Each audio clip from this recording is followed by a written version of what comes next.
Тапқан ақшаңы, бұл ақшаң өмірің сен. Өмірің ысырапқа жұмшабастан ошону апарганда туура аракетин көрүш керек. Сен оқу, изилде, башка кыл, проект кыл, атаң айт. Ата, мен ошо жерде 10 жыл жүрөм, 20 жыл жүрүп тапкан тыйынымы сен мага деген жер ал же башка бир нерсе кылып мага жардам бер. Анан качан чындап муктаж болгондо мен сени бага турган болоюн. Ата, садагың кет, ата деп атаңа түшүндүрүп айт.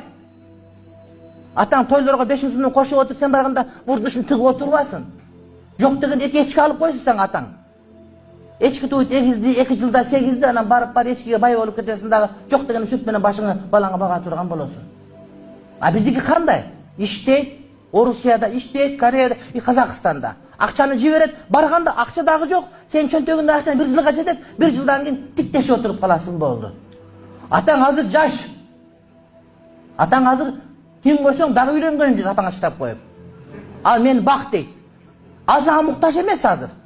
Сен күчтөн кетип, жашың өтүп, айылга барганыңда, атаң сага чында муктаж болгондо, сен ага жардам бере албай калгандан коркуш керек, урматтуу бир тууганым.